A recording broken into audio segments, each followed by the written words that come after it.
Hey guys, how you doing? This is Manga etc. and I'm here today to bring you the review for One Piece Manga chapter 841, and as you can see, slightly different settings. I'm not in my room like I usually am, but that doesn't matter, that doesn't change things. The review will still be the review. I'm still be delivering you the same quality, so let's just get right into things. So the majority of this chapter was about Sanji's flashback.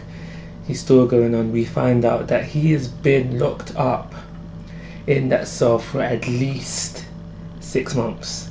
At least 6 months time has passed by, and there might be a little bit more because we also see them climbing up the red line. So it's been at least 6 months, and during this flashback we get a flashback within the flashback where we finally get to see Sanji's mum. Now Sanji's mum looks exactly like reiju, and we just find out that Sanji was trying to perfect his cooking for his mum's sake as well. We find out that his mum was ill. He goes to visit his mum, and we also find out, and this kind of pissed me off actually, that Daddy Vinsmoke is a player. We find out that he's had mistresses, not just one. Like, because in the chapter it was mentioned that is there a new mistress, because there's rumors about what's going down in the basement, because obviously no one knows about Sanji, so there's rumors about a new mistress. So I hate Daddy Vinsmoke a little bit more, but Sanji goes to visit his mum who was ill and is dying, and she's actually confirmed dead, because there's a panel within the chapter where you see Sanji saying, I'll cook for you again sometime,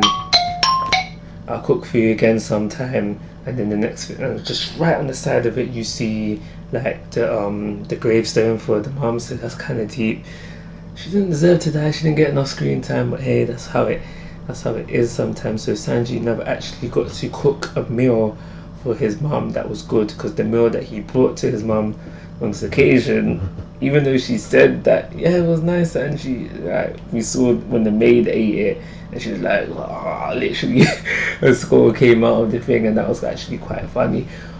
But the rest of the chapter we find, like, because we see them going up the red line, we see them going east blue, and Sandy's like, do you know what, and he's talking to his sister. Now I'm saying now that reiju is a good sister. Before this I was like, she's kind of a bad sister, but this chapter confirms to me that yeah, she is a good sister. She's not a perfect sister, but she definitely is good. And like I said way back, I believe that there must have been at least one other person that helped Sanji get away, and we do find out within this chapter that the other person was actually reiju. She bends the bars, enabling Sanji to get out, and then Sanji was just able to go through the place, get his key, and that's where he met his dad. And his dad was like, do you know what, I'm not even gonna stop you, just go, like, don't tell no one you're my son. Basically he just owns him and just sends him on his way. So that was how he was able to escape. And apparently, so where they are in East Blue, there was a cruise ship right there, and I think that's the cruise ship that Sanji was working on before he was found by Red Zeph. So that's the whole full circle thing now. So because we knew that Sanji started off on a cruise ship and then found by Red Zeph, and then you know the rest, but we didn't know what happened before that, and now we actually do. So yeah, we see reiju, and she's like, don't ever come back here. So we just see that reiju is a good sister. I'm convinced of that now, but she's just not perfect, because she wouldn't stick up to Sanji when he was getting bullied all these years ago. And yeah, that's everything to happen within the chapter. I think I want to talk about. Sanji's had a deep past. All the Straw Hats have seemed to have a deep past, but Sanji's one is not the deepest. Definitely not the deepest, but it was a deep chapter.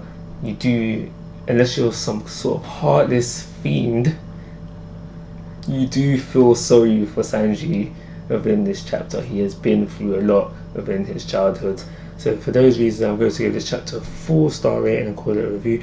So one thing I forgot to mention is the whole fact that at the very end of the chapter we found that 11 hours has passed. So Luffy and Cracker have been fighting for 11 hours and they are still going at it. What has happened during these 11 hours is that Luffy has been eating Cracker's clones. Obviously they're made out of biscuits, so therefore they are edible. So that's what Luffy has been doing, but he is now full. He looks exhausted, and yeah, Luffy said the same thing can be said for Cracker as well. It says that Cracker's stamina is running out. But the fact that they have been fighting for 11 hours non-stop, I think it's safe to assume that we can dead that there's already another gear 5. So I don't think there's a gear 5 as of yet. And I also don't think, like, I did like the idea of it, that there's other forms of gear 4, but I think we can dead those ideas as well. Because why, because honestly, ask yourself this, why would Luffy fight for 11 hours straight knowing he needs to hurry to get Sanji back and not use these forms? So if there is actually in fact one of these things and he uses it later on, I'm going to be like questioning why the hell didn't he use it in this fight right now against Cracker. But yeah, that's it.